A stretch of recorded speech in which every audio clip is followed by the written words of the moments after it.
SCORE has the largest network of free volunteer small businesses.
Well, hello there.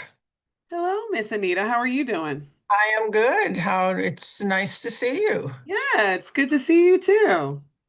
Seems like a long time. That's what I was gonna say. It's been a minute since we've done this together. So how are things going with you? Things are going well. It's busy as usual, but nothing bad. Everything is awesome. Good. Yeah. Well, we have over 200 people signed up, so we'll see how Yay. many show up. Yay. I think it'll be a good, as per usual, a good event. So I'm looking forward to it. Yeah, I mean, this is always a good one.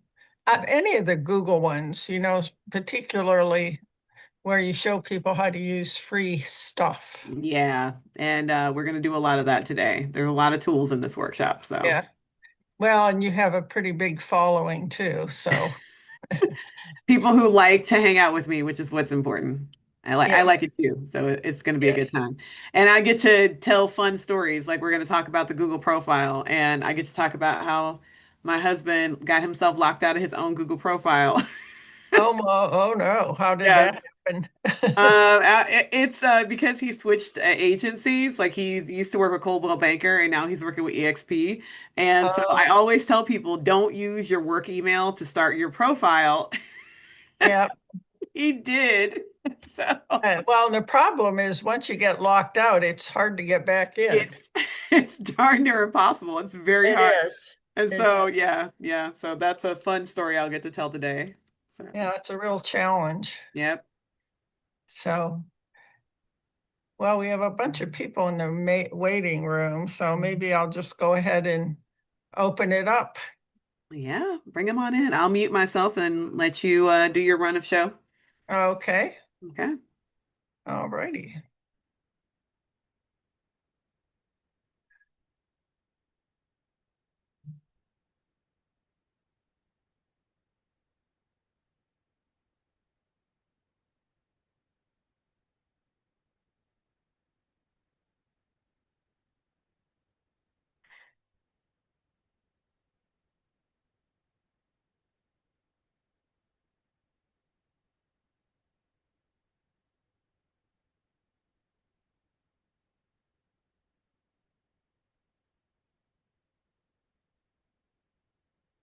Good evening to those of you who are just joining us. We're going to wait a few minutes. We have a lot of people signed up for the webinar today. This is another exciting session with Lindsay Sims using free Google tools. So we're excited about having the opportunity to participate with her. So we will wait a few minutes to let everybody sign on, and then we will get started.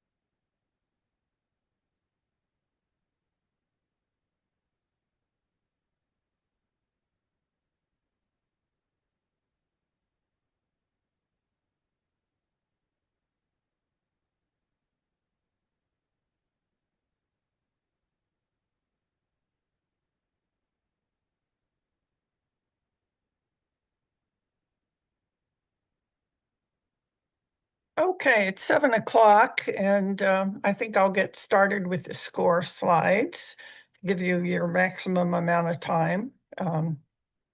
So a couple things, you will be getting a copy of the slides and a link to the recording, so you don't have to take notes.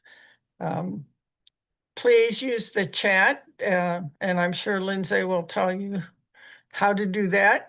And also use the Q&A if you desire. But before we get started with the exciting stuff, I want to tell you a little bit about SCORE. So what is SCORE? We are the largest network of free volunteer small business mentors in the nation. No matter what stage your business is, we have a mentor who can help you.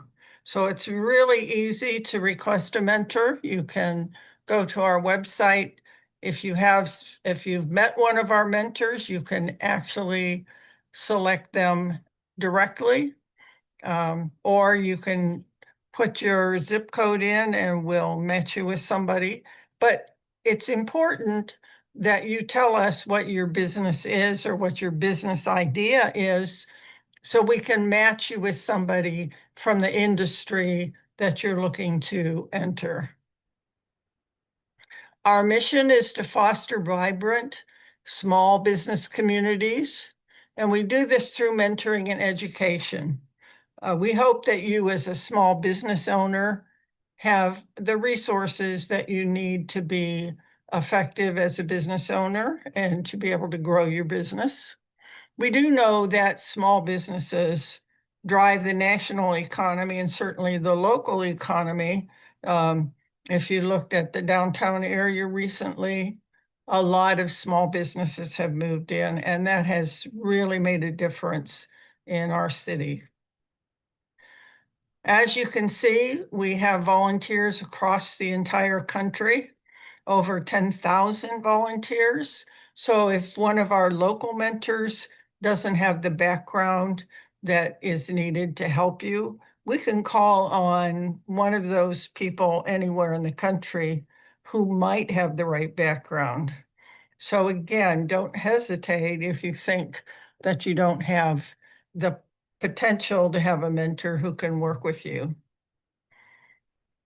We do have a code of ethics that assures that we won't make money from any of your information.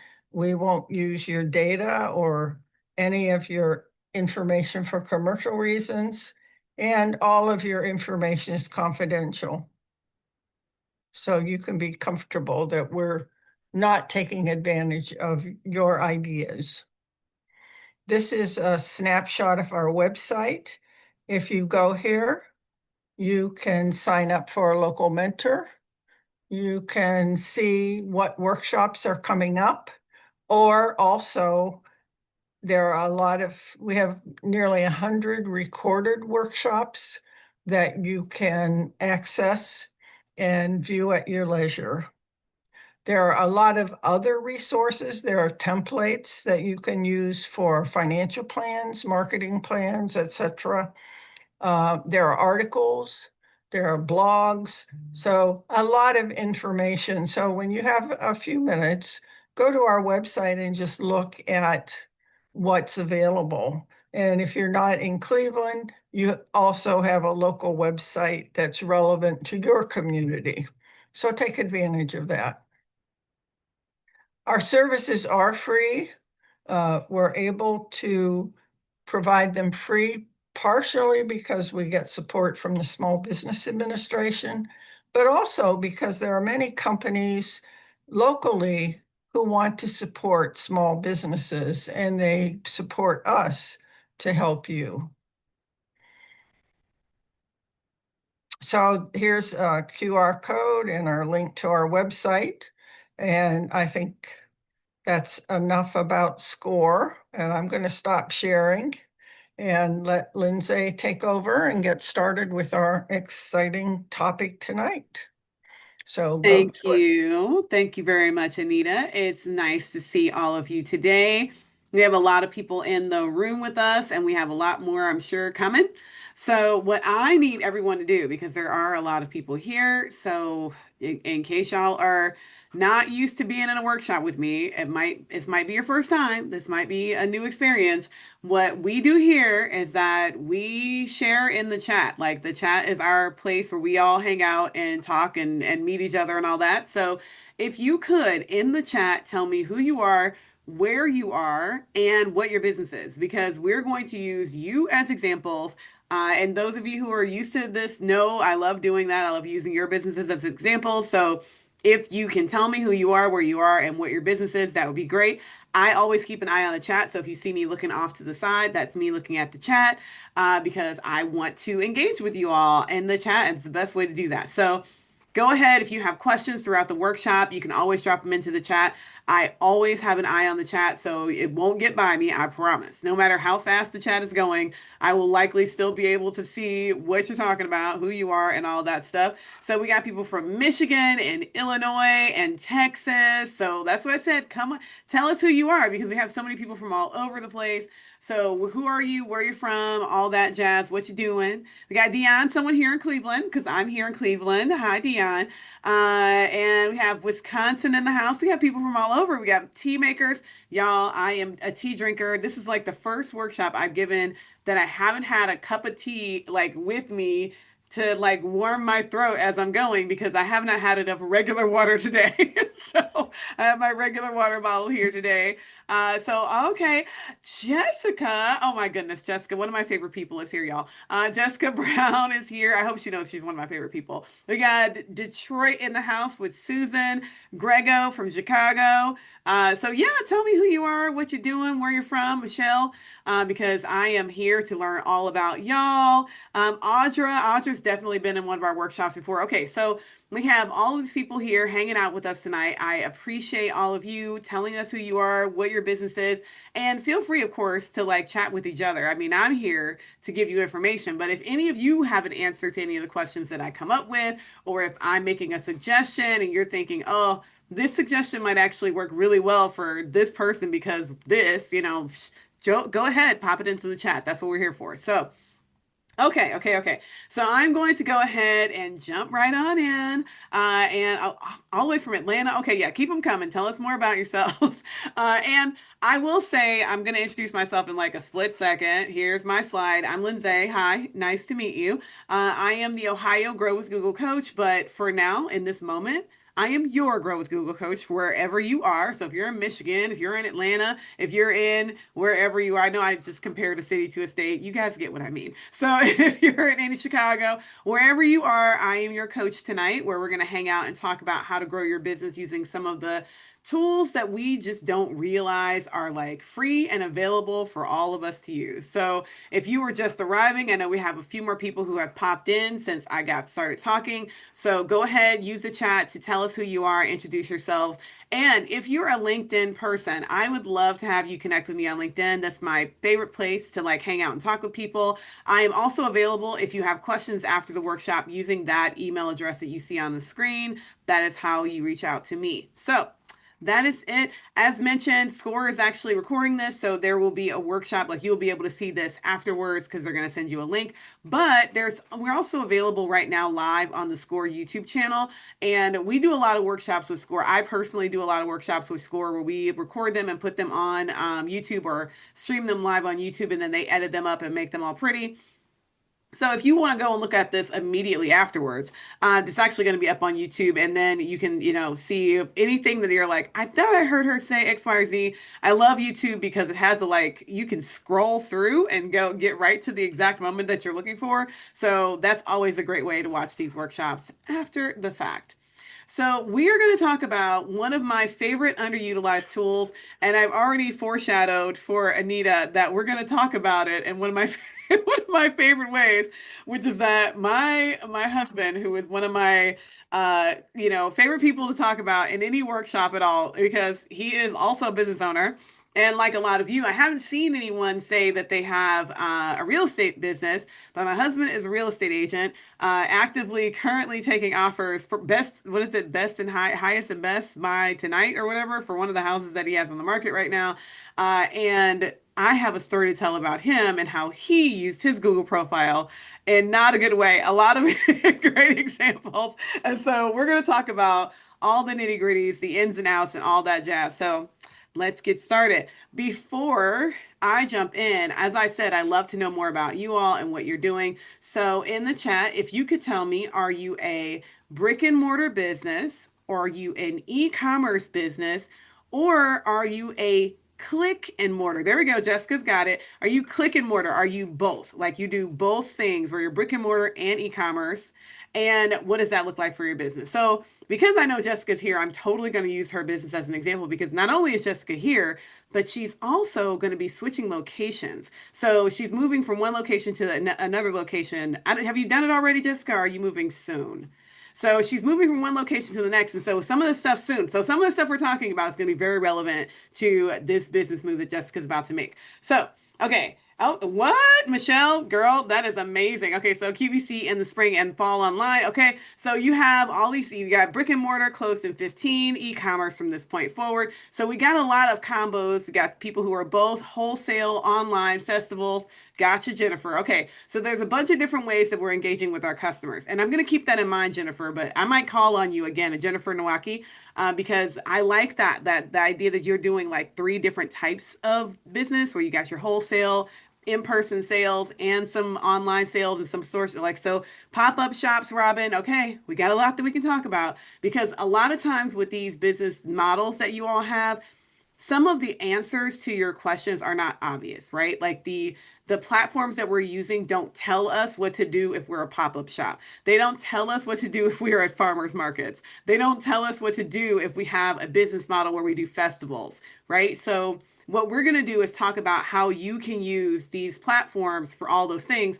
And that's why I ask the questions, because if you tell me that you're doing a bunch of different things, if you're doing B2B and B2C like Audra, then we can talk about like how you would do certain things for B2B and then how you would do certain things for B2C, right? So if you give me more information, then we can kind of talk about how to make these things more applicable to you and your business, because I am not just here to share presentation slides with you. I'm here to actually help you grow your business. So I got a lot of you tell me what's going on and all that jazz. So let's do a little bit more show and tell, meaning you're going to show me what you are thinking by telling me in the chat.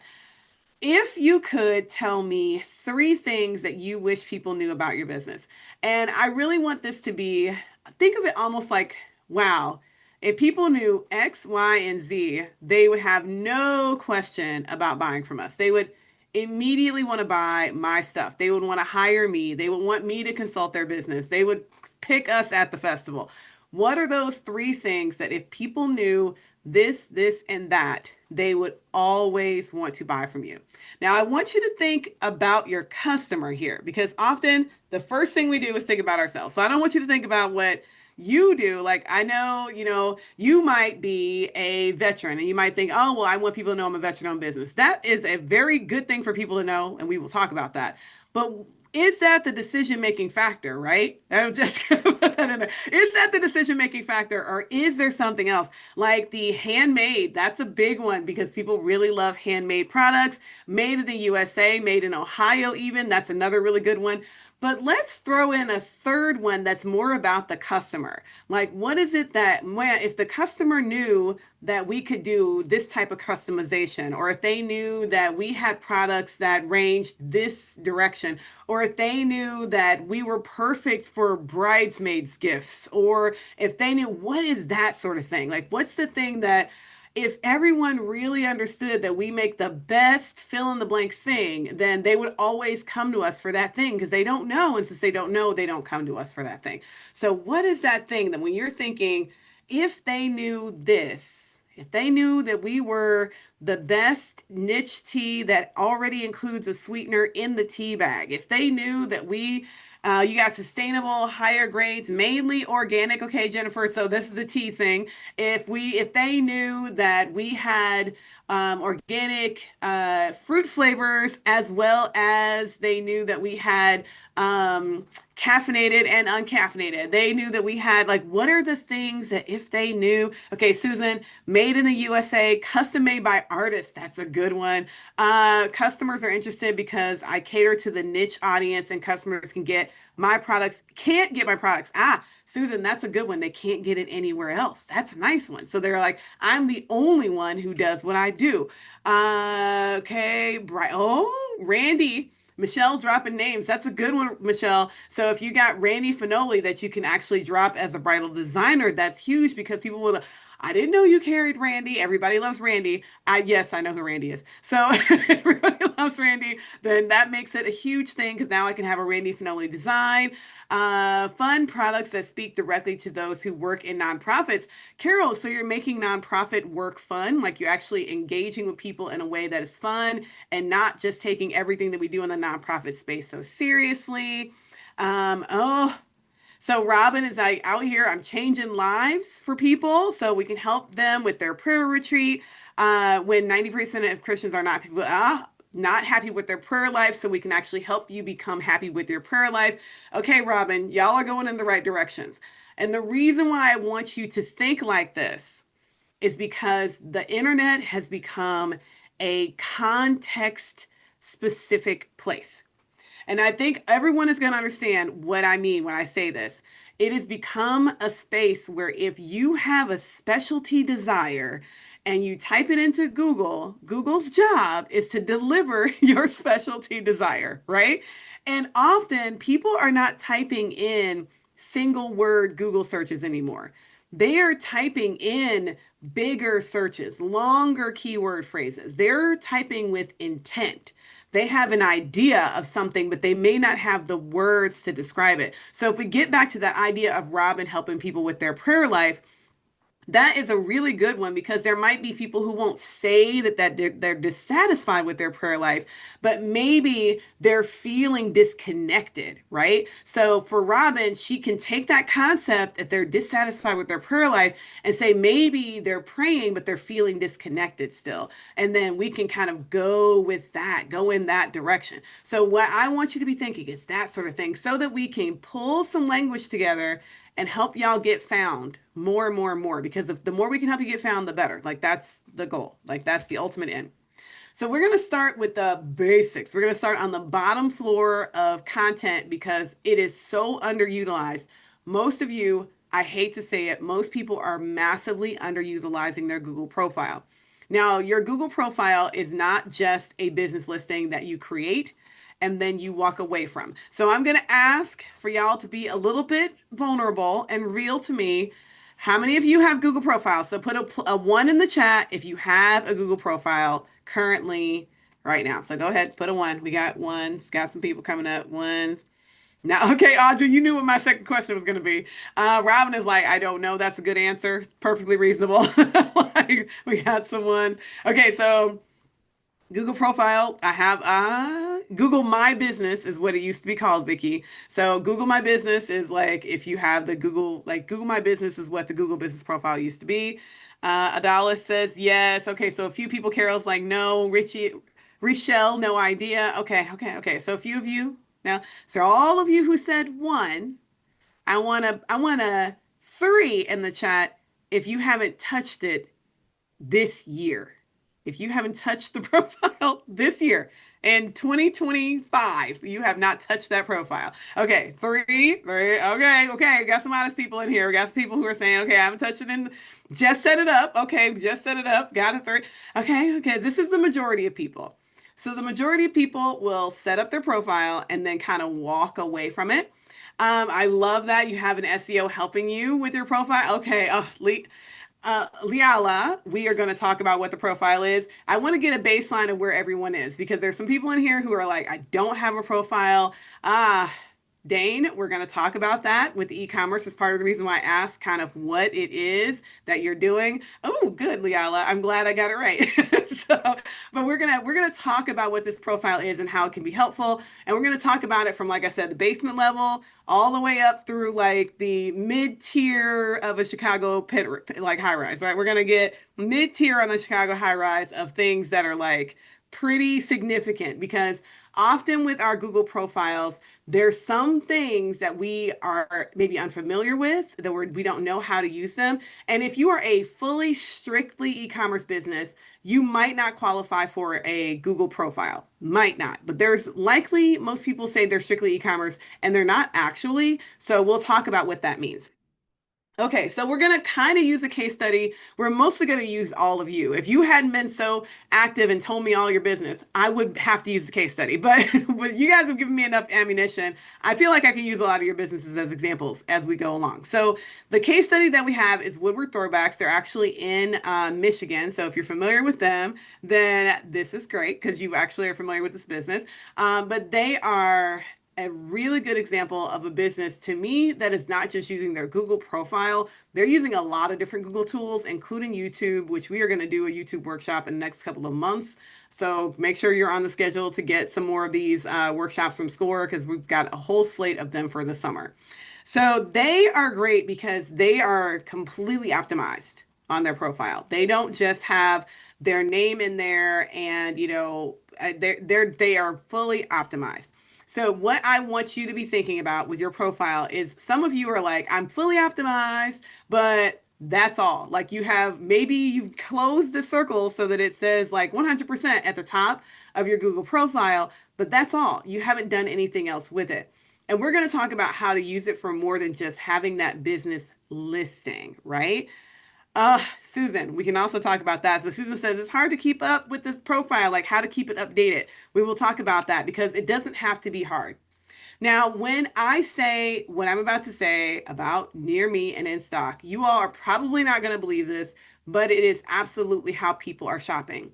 COVID has kind of changed our brains, right? Like more and more people are looking for even the things that you wouldn't think of. So I know that Jessica does coasters. It's one of the business products that they actually like are really well known for is like custom coasters and coasters that have really great designs on them. So even if they're not custom, they have really fantastic designs on them.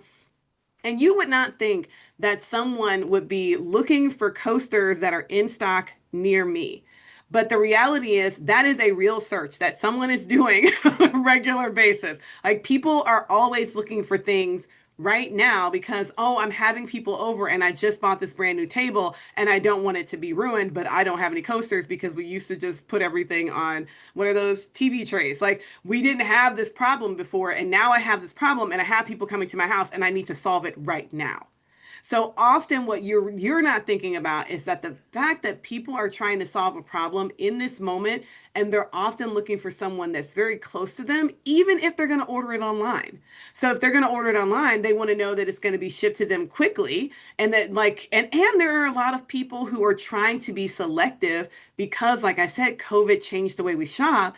A lot of people want to shop with local businesses. They want to shop with people who are nearer to them, who are small businesses who they feel like are going to get a benefit from their money. Like they want to know that their money is doing something real, which is part of the reason why they ask about whether or not you're veteran owned, or they want to know that you're a woman owned business. They want those things because that's a part of what they care about. And so, because of that, we as people who own the businesses have to be pretty transparent about what's available, when it's available, and how it's available, so that when people are searching, Google can actually show us as a part of those results. So, no, you do not have to have a brick and mortar business in order to have a Google profile. And that's part of the reason why I said we're going to get into the nitty gritty of it, because there might seem like, well, near me in stock, but I don't have a store. How do I answer this question? Or how am I the answer to someone's question? Or if you are the person who has the business where you're actually helping people with their prayer life, you're like, what are they searching for that I could be the answer for? That is part of what we're getting to, is that it's not about necessarily having a product that people are going to buy this instant. It's really more about them knowing that there's a solution nearby that they can get to easily. That's the real answer. And so, whether you're brick and mortar or e commerce, there's a lot of nuance in how people are shopping. And we want to make sure that you are fitting within that. So if you do not have a profile yet, and there are a few of you here who do not have a profile at all, then the easiest thing for you to do is to actually go ahead and set one up. So if you are on your computer right now, I would highly encourage you to follow along, because I'm going to show you what to do. You're going to go to google.com/business, and I'm going to open up the tab and actually do the work. So google.com/business. And when you come to this, you will get the Google Business Profile, and it has retail, service, and restaurant. It's more than just those three options, but those are the three things that it has standing out for us. And then you can sign in or get started. If you are already logged into Google, you will see your face up here in the corner. Now, I mentioned earlier, oh, good, Robin found her profile. I mentioned earlier that I was going to tell you about my husband's snafu. Well, my husband's snafu is that he's a real estate agent, and real estate agents, unless you have your own agency, he's a relatively new. He's only been a real estate agent for the past 3 years. And at 3 years, you cannot have your own agency yet. Like you can't have one until you're 5 years in, I think, something like that. And so he does not have his own agency. He is just a real estate agent. You have to be with an agency if you don't have your own agency. So he was with Coldwell Banker when he first got started, and he recently, literally last week, at the end of May, he switched over to being with eXp Realty. But in the process, he did not transition his Google business profile from Coldwell Banker over to eXp, and he was using his Coldwell Banker email address to start his profile and run his profile. So for those of you who are like, oh, or for Robin just now who was like, I found it. The problem that I want to highlight is that if you don't have your profile under an email address that you will always have access to, then you actually could lose your profile. And it's not because Google took it away, but as soon as that email address goes away, your profile just kind of pops into the ether and becomes unverified. Like it's unmoored. It's unmoored territory. It's like a brick house that just got loose from its foundation and is floating in the air. The house is still there, but it's not connected to anything. So you can still see it, you can still feel it, but you can't walk into it because it's not on the ground anymore. None of us can fly. And so if that was to happen, we'll talk about what to do if that happens. But Audra, I'm going to show you what to do so that never happens. So when you're first getting started, you're going to hit the Get Started button. And it is it is literally going to open up Wicked 7, which is I'm not connected to this business, but I had access to this at some point, and so it always pops this up. Jessica, she's like, "Is this seriously? This is part of Jessica's business. This is not planned." It is going to pop up any business that you're connected to with your profile. I am not going to connect with this business because I am not connected to this business. So you'll say this profile is for another business. And when you do, it'll open up this. If you are not connected to anything, that won't happen to you. It won't come up with anything. It'll just say start your business. When you type in a business name, I'm going to type in my husband's name. If you are, if anything shows up, like if this was him, this is not him. If it was your business, so if you went to go type in your business name and it showed up here, you could click on your business name and then claim that profile. So that if that's you, if this was Eric, it's not him. If this was him, he could claim this profile because this profile is available to be claimed. It is sitting there available to be claimed. So he could type it in and claim his profile. So if you're Audra or anyone else who is like, I don't know if I have a profile, go through the process I'm showing you right now. Type in the name of your business. And then if you see your business name, then you can click on it and then it will basically go through and say, someone else may manage this business profile. Do you want to manage it or do you want to request access? This is not, it should show up exactly like what I'm showing you here. And I would say, no, because I don't own this profile. This is not me. This is not who I wanted to own the process. I was not, this is not what I intended. Or if this is you and you're like, yeah, that's it. That's the me that I have a profile already, then you request access and then it will take you through the verification process. Now, if you've ever done a Google business profile before, you will know the verification process is very complicated. It is hard on purpose so that I can't go in here and just steal Eric McGee's business. like pretend to be him and run his Google profile in Exton, PA. Like that would be crazy. And so this is a very difficult process on purpose so that no one can steal your profile and so that you can't steal someone else's profile. So when you go through the process, it's going to be complicated. But I do want to give us one big fair warning. When I'm back here typing in my actual husband's name, and it says create a business, real estate agent category, I'm not going to go through the process, but when it happens, it's going to ask me, do you have a business location or do you have a service area? And this is where some of us slip up and end up having a problem with our Google profile. If you have a business location where you are serving people out of a store, no, I don't mean you go to festivals. No, I don't mean pop-ups. I mean you have a permanent location somewhere in the physical world that you go to on a regular basis and that customers come to see you. And no, I don't mean if you're doing hair out of your basement. Yes, you are a real business. That is a real thing. But if you don't want people showing up at your house on a regular basis to have you do their hair, then don't put your house in there. So even if you run your business, if you are a lawyer and you run your business out of your house, but you do not take clients at your house, do not put your house address in there. Basically, never put your house address in there unless you live in a commercial building, like unless you live in a commercial residential split space and it is obvious to everyone who drives up that your business is this location, do not put your home address in there. And the reason for that is if you do, Google might let you finish the verification process, but then your profile, the second someone drives by trying to find you and sees that you're not actually an air quotes business because you don't have a sign in the front, it's a house.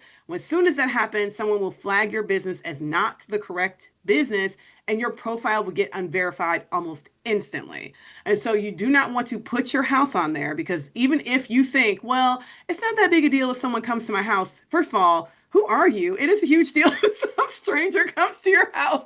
But secondarily, it makes it a lot harder for Google to verify that you're a real business. So instead, you're going to put a service area. And Robin, I'm going to show you how to get your business, your house out of there, okay? If you can have a business that is online, so Liala, you can have an online business as long as you actually serve the majority of your customers in a location. Now, let me tell you what I mean by that. So like I said, what if you're a lawyer? And basically anyone you are certified in Ohio and Illinois and New York City, right? And New York State, because that's how law works. You can be on the bar in 3 different states. Well, what if you're on the bar in 3 different states and you can take clients in any of those states because you are a lawyer, you work out of the internet? Well, in the Google profile, you would put the state of Ohio, you would put the state of Michigan, and you would put the state of New York. Those are your service areas. Those are the areas that you serve. And so if you are a fill in the blank other type of business and you might sell things online, you might have people who, like you said, I have an e-commerce part of my business, but when I do pop-up shops, when I do festivals, they're in Ohio. Then Ohio it is. And no, you cannot put in a virtual address. That won't work. You have to put in a real address. So if you have a business that's in the physical, like you work from home and you have a virtual address, even if it's a really good, like I have a USPS that I use for everything. A USPS address. You cannot use that. Google is not fooled by that. They know that that is a USPS office address and they will not take it. You have to either give them a real business brick and mortar address or a service area. Those are your options, period. No questions asked. That's it. I'm using the lawyer as an example because it's a really good example. That person is not meeting with anyone in the real world. They're not meeting with a single person in person. They're meeting online. They're running their business online. For all intents and purposes, it is legitimately an online business. But they also have service areas. They have constraints to where they can serve people, and those constraints are Ohio, Michigan, and New York. So if you are a person who does a ton of pop-ups, your service area is where you do your pop-ups. And no, you cannot make it all of the United States of America or all of the UK or all of Canada. It has to be places that are legitimately a service area. If you're finding it so that you're like, but I can't choose a service area, either you're not being honest with yourself about where the majority of your customers are. And I will tell you again, I've worked with literally thousands of businesses, and the chances that you don't have a majority service area is extremely low. Most businesses actually do have a place where the majority of your customers come from. When I say a majority, more than 50%. Whatever that more than 50% is, that's your service area, right? So even if, like I said, you have this ability to have business everywhere, the majority of your customers are coming from somewhere very specific. And I'm going to take a gamble and say it's your hometown. Like it's probably literally where you live is where the majority of your people are coming from. So nope, you can't use Regis. It will not take a virtual office. I know. Andre, it's not going to do it. It's not going to take a virtual office. Okay. So not going to take a virtual office. It won't let you do it. You just need to put in a service area. That's the answer to your question. Now, when you're doing this, let me show you what it looks like to have a service area. So I am going to type in Certified Marketing Pro, which is the new name of my business profile. And because I chose so delightfully poorly for my new brand name, I always come up with like a bunch of other things first. But when I see this profile, this is my profile that you're seeing right here. I try to be Michelle, that's the reason why I popped up in my profile so that you guys can actually see it. I want to show you what it looks like to have a profile with a service area. So for me, when I go into the edit profile area, you will see at locations, no business location, service areas only. Literally Cleveland, Lorain County, and Cuyahoga County. Do I have people who I work with who are outside of those areas? Absolutely. 100%. I was just on a call with someone who I'm doing an entire series of workshops with who's in Cincinnati, and that is not on my list. So don't feel like if you put in a service area, well, does that mean I can't work with people in other areas? You absolutely can. You 100% can. Now, for Michelle, if you are getting asked for an address, because it will ask you for an address, it wants an address that it can send a postcard to or that they can identify for you yourself personally. But you can always say, when it put in that address, it says, is this your business location? And you select no. This is not a business location. This is not a business location. This is my house. This is the address you're asking me for is not a business location. So I'm just trying to clarify. It will ask you for an address, but it is not asking you. You can literally just select, is this a business area? And then for everyone else, who was it who said, Robin, how do I get my address out of there? Right here. If you have your address in there currently, you can select the toggle that says show business address to customers, turn it off. And then that way it won't show your business address to anyone because that business address is your house. So, like I said, I just went through this with a client of mine, a business that I've worked with for months, actually almost a year now, where they had their personal address in here because they work from home. It is a product-based business. They do e-commerce and they do pop-ups and all the stuff I'm talking about. They mostly sell products here in Ohio. They had their home address in there, and someone actually reported that their home address was not a business. And so Google flagged them. They had their business profile de-verified, and we are now going through the process of re-verifying it. And only thing they had to do was say, don't show my address because technically that address is a house. So you don't want to do that. If you put it in there or if you put in a virtual office, you're going to have a problem. I'm just trying to help you avoid the pain of having to get your profile de-verified and having to go through that process again because it's verification is a complicated process on purpose. And so we want to make sure that we're not having to go through it more than once, right? Like that's completely unnecessary. So put in a service area. And if it asks you again for an address, put the address in there and just say, do not use this address for my business because this is not a business address. Okay. That is the number one thing. And if you are, Jessica, and you are about to switch locations, then one of the best things you can do is as soon as that new location is active, go ahead and change your business location. So you can actually put in a business location. And to answer a second question that none of you have asked, can you have a business location and service areas at the same time? And the answer to that is yes. So if I'm Jessica and I'm about to move, because she is moving very far away, like in Ohio terms, she's moving very far away from her last location to her new location. Her new location is much more centrally located. It's going to be awesome for her customers. But like I'm like looking forward to actually visiting her new location. She's going to know now because I'm telling her. But I'm looking to visiting her new location. The old location, though, is far enough away that she might want to actually include the old location as a service area because people around there are going to still be ordering from her because they're used to that location. So it's not that you are going to only have one. If you have a physical location, you can put your physical business location in there and have service areas. Both is possible. Okay. So there you go.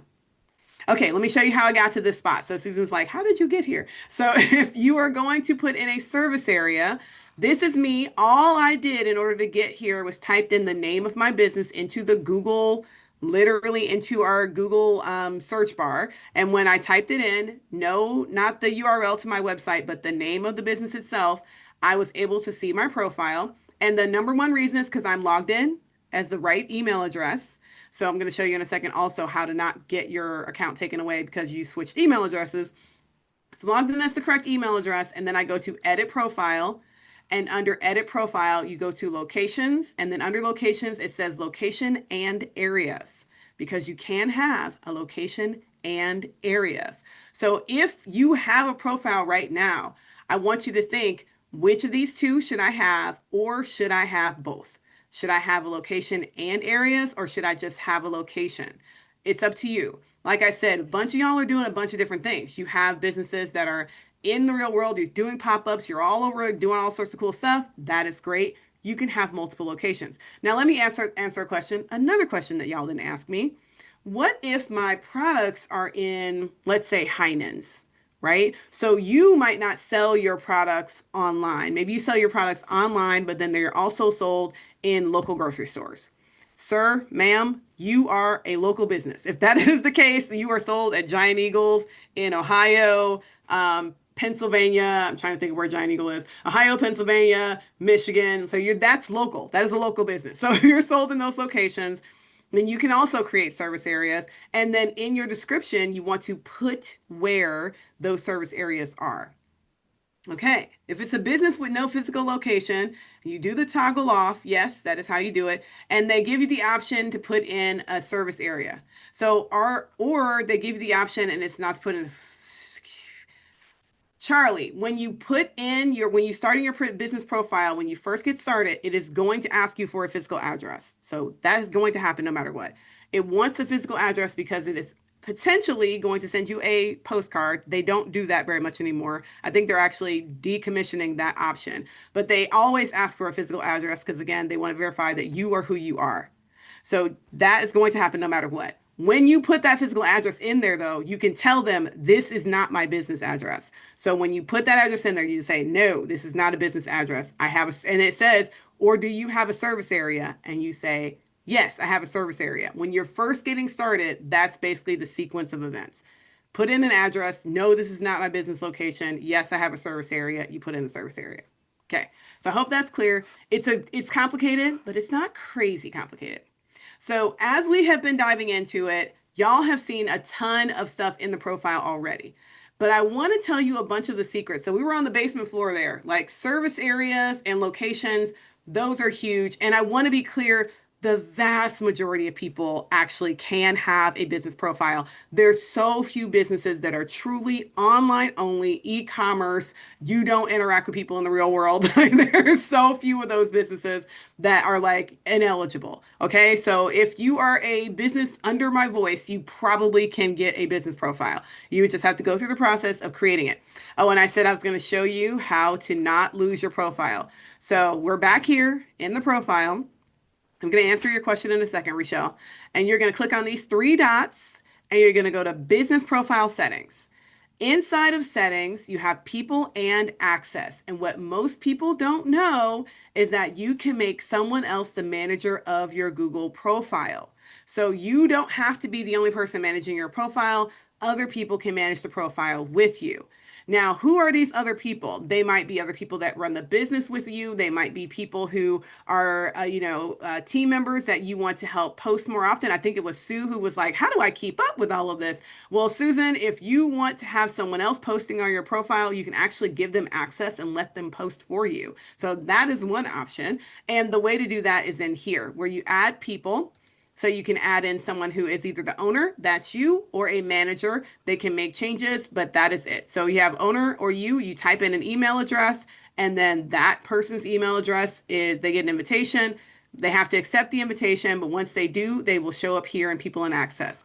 What I want you to do is add yourself. So if you create your profile using your business email, like I did, this is my old business brand, you create your profile, you can then add yourself your personal email that you've had forever and ever, amen. So that if something happens, if I like fall down a well and forget to pay my bill on my domain and I lose my business email address, then I always have my free Gmail account. That ain't going nowhere, right? So I always have that account. You have your free account somewhere that's always going to have access. And then all you have to do is accept that invitation from that other account, and then you have access with two different accounts. So that's my thing. It's just like get a personal email and use that as well, because your Google, no one sees those emails. No one sees the name or the email address of the people who are managing the profile. So that's one thing I want to make sure you don't. That is never shown. And if you want to change the name that's shown or the email address that's shown, you can absolutely change that. Put in an address and just turn it off. Yes, Rochelle, that is the answer. Okay, so edit your profile. This is where you can change your name, you can change your category, you can add a description, you can change your locations, you can add in hours. There's a ton you can do inside of your profile. This is just one of the things about the Google profile that I absolutely love is as a business owner, you have control over the entire thing, literally the entire thing. So it's up to you how you want to represent your business.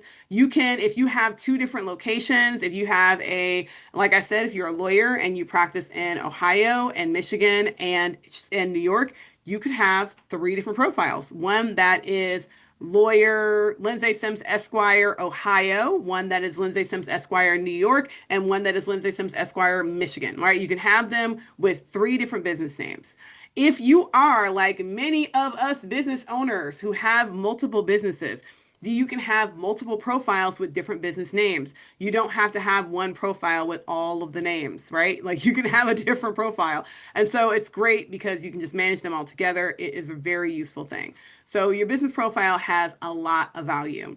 Now, one of my favorite things about the profile is attributes. Attributes are a way for you to self-identify. It's just raising your hand and saying, hey, I am one of these categories. So if you're Asian owned, Latino owned, LGBTQ owned, veteran owned, woman owned, indigenous owned, disabled owned, black owned, whatever the thing is that fits you, or the other ownership of your business. So if you are a business with multiple owners, then what are the other owners? Are maybe you're not a veteran, but someone else who is a part owner of your business is a veteran, or maybe they are Latina, or maybe they are Asian and you are not. And so those things, those attributes can be a part of your profile because they just have to be a part of your business ownership. And then that is a part of your attributes. So it's not just about you, it's also about anyone else who owns the business with you. How do I change the email? So that the biggest challenge is if you again are getting it from one email address, as long as you have access to that email address, you can always add the other one. You can't change it though. You can't say, I want to change this email address to another email address. You can always add the new one, but you can't change the old one. I hope that makes sense. So like you edit those inside of your profile, just like we were here before in the edit area, you go to more, and in the more section, it has from the business identifies as, and it has that entire list of things that I mentioned before. I am a woman, I am black. So those are the two things that I have selected for myself. For you, you select whatever is applicable for you and your business. Okay. Of course, you want to change your hours of operation. So I'm going to ask my unfortunate question that I always have to ask when we're doing this profile, which is how many of us are familiar with a business that went out of business in the last 5 years? And I would bet it's 100%. 100% of us are familiar with some business that went out of business in the last 5 years. And the reality is, the only way Google knows that your business is still active is if you're still active with your profile. And one of the easiest ways for you to be active on your profile is to do holiday hours. That it's a silly thing, but it makes such a huge difference. So when you are a business, especially if it doesn't matter if you're physical, brick and mortar, whatever, I don't care. People want to know that you're open right now or you're not, right? So put in holiday hours, put in some way for people to know that you are available, especially because Google does indeed do the thing where they're like, this business may be closed due to veterans or whatever the Memorial Day. This business may be closed due to. And so you're like, wait, I don't know. So just put in the hours so that Google will just say, oh no, this business is open. So this is open. If you have, Audra, if you have an old profile that you're trying to get access to, you're just going to go and type in the name of the old profile, just like I showed at the beginning of the video. And that's how you get access to it. Honestly, there's no special tools to use. You just, like my husband who lost access to his account, he's just going to have to go in 4 days when that account officially is unmoored from the ground and floating in the air, because it just happened, like literally just happened a couple days ago. So he's going to have to wait for it to get unmoored. And then as soon as it's unmoored and floating in the air, he's going to have to go into Google and say, that belongs to me, that house right there, and go through the verification process. And that's it. So that's how, like, if you're here, if you're still with me on the hours, update those holiday hours. It's a really good way for them to know you're still in business. But in addition to that, one of my favorite things, again, that most of us don't know that you can do. So you're getting an error message when you try to start a new one. Okay. The other thing is check all of your other email addresses to make sure that you don't have an account already. And you can go into business, how I typed in google.com/business. You can go to business.google.com and that'll take you straight to the business profile, or you can do it on your phone. You open up your Maps app, your Google Maps, not your iPhone apps, Maps. That won't help you. Go to your Google Maps, and then in the very bottom corner, there'll be an awning, and that little awning will have your Google profile in there. So there's a few ways to access your profile if you're not getting access to it. So this is my mid-tier. Y'all didn't know you could do this because most people are just unaware. Google wants us to start putting in events and updates and offers, because events and updates and offers now show up on the map. They show up on the map, y'all. So if I'm talking basically straight to Jessica here and everybody else who is running a business like hers. You come over to your profile, and in here you're going to add update. This is huge because Jessica is going to have an opening at her new location. So she can add in an event that is new store opening and put in the date and the start time and the end date. And the beautiful thing about the start and end date is that she can put this new store opening up for a week. She can have it up for a month. And she could be like, a new store opening in, I think it's Beechwood Place, so, or whatever the Beechwood Mall location is called. So in that area, put the event details, and you can optionally put in a button. So if there is a sign up or a learn more, if there's going to be an article on the website that you want to send people to with more information or anything like that, you can actually put in a button. For all of you, so I said that I was going to talk about all the businesses that do all the special stuff like pop-ups and things like that. This is a cool thing you can start doing. So if you have pop-ups and festivals and other things that you want to let people know that this is where I am doing my business, then you can add them in as events, and Google highlights those. They literally highlight them on the map. It is amazing. And so if you are doing any sort of events at all, so if you're doing pop-ups or festivals or farmers markets and things like that, put them in your Google profile, because yes, people are searching for farmers market activities. People are searching for pop-up shops. People are searching for those things. And if you're on the map for those things, go team. Yay, you. But if you're not on the map for those things, it's going to make it where people can't find you. They're not finding you for the events that you're throwing, the events that you're attending, the things that you're having. If you're having openings, if you're having any other event, you can absolutely put those events on the map.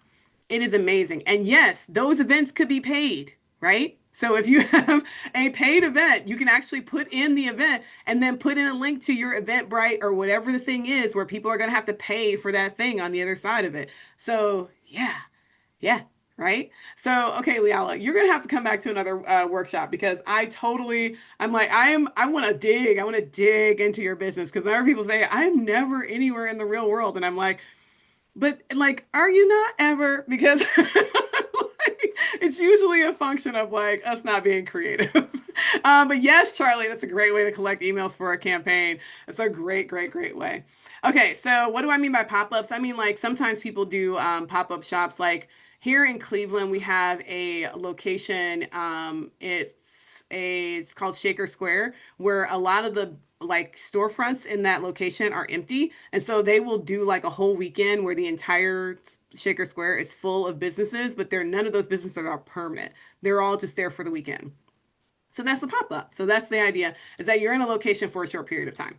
Now, we have covered a ton of things, but I want to get to one more thing, because Liala's like, what about me? And I bet you there's a bunch of other people who are like, what about me? So there's a couple of things. If you are an e-commerce only business where you're like, I'm not e-commerce only, but you have a lot of products or services that people need to see. One of the things that I hope you're doing is connecting your Google Merchant Center to your Google business profile. Because if you're connecting those two things, then your products will actually show up on your profile. This is huge, because remember I said sometimes people are looking for coasters right now, and that might feel weird to you, but it's real. So people are looking for that thing right now. And if it's on your Google profile, it shows up when they're doing near me searches and not just when they're doing product searches. So let's jump in, because Robin asked the question, what is your Google Merchant Center? So your Google Merchant Center is a free platform. Ah, you're getting the error from the Merchant Center, Liala. Okay, I was gonna say, I'm like, I don't usually see errors from the Google profile. The Merchant Center, that can happen. So the Google Merchant Center is again, a free platform that you can use to list your products.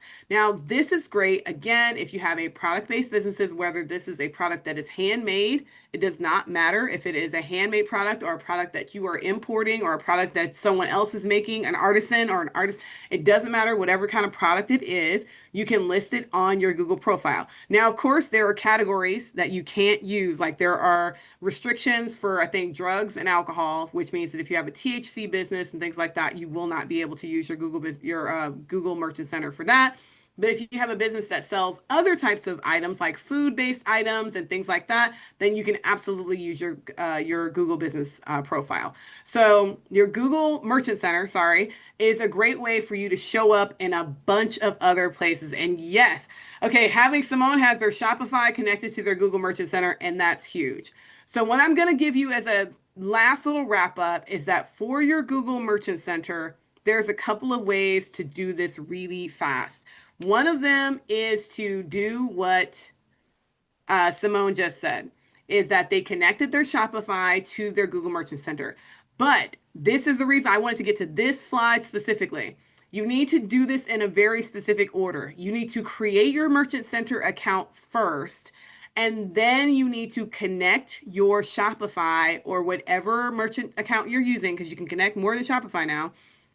You need to connect it after you have created your Merchant Center account. So if you have a Merchant Center account already, or if you are getting started just now, go and create your Merchant Center account first. So you're going to go to merchantcenter.google.com. That's how you get to Merchant Center. You go to merchantcenter.google.com, create your account, And then you're going to connect that account to Shopify. If you do it in the other direction, where you connect Shopify first, you might end up in the position where your Shopify account actually creates a Google Merchant Center for you. And that's a problem because they create it with whatever email address you're using on Shopify. And that may not be the same one that you're using for your Google profile and your YouTube channel and all the other things. And so create that Google Merchant Center first. And then when it asks you in Shopify or whatever to log in to your merchant center, you just log in. You log in using the right email address. It solves a multitude of problems. So that is why I have had to reverse. I had to disconnect people's Shopify and everything because it created a separate account and we could never find the data and all that. So just create the merchant center first and then connect it to Shopify instead of letting Shopify create one for you. Okay. That's the best thing to do. Oh my goodness. So we have covered a ton of information. Now, why you want a merchant center is because your merchant center will let people see these things, the shopping tab, the Google images, and on top of that, it will also populate your products into your Google business profile. So if you've got that e-commerce business that has some physical presence in the real world, you can connect all of the things. If you only have an e-commerce business, no other physical presence anywhere in the world, your Google Merchant Center is still a great tool because you have Google image search, you have Google Images, you have Google Shopping, you have all of the platforms that Google is using for shopping areas, which is a lot right now. There's a lot of shopping going on with Google. And so the fact that you have that Merchant Center means that you have the ability to use it for shopping. The biggest thing that you need to understand for Google Merchant Center is that yes, it is free, but they do require that you have a secure process for checkout. So that's the reason why we keep talking about stuff like Shopify and all of these other platforms because they want you to have that secure process. If you don't have the secure process, they won't let you have a merchant center because Google does not want people to go to an insecure site or get one of those little warnings that is like, warning, this site is not secure. Then none of that. So they're not sending people to a platform that doesn't have a secure checkout. So you have to have a secure checkout and you have to have a return policy. That return policy does not have to be, I will take back all your stuff. It could be whatever it is. You can have a policy that says we don't accept returns. That's also fine, but it has to be a return policy. So don't get caught up and feel like that refund or return policy needs to be a return policy. It needs to be a policy, whatever your policy is. Okay. So prevent pages on sitemap from being indexed on this site. So if you're having problems with indexing and things like that, there's occasions where your Google Merchant Center or your there's another platform that I can't think of right now that connects to your website will stop indexing pages. And I think that's what you're talking about. So it's not the Google Merchant Center, Susan, that's giving you that error message. That is your, oh, what is the site? As soon as I say it, you're going to know what I'm talking about, but I can't think of the, the term for it. So yes, Google Search Console. Thank you, Sharnita. Okay, so it's your Google Search Console that is giving you that message.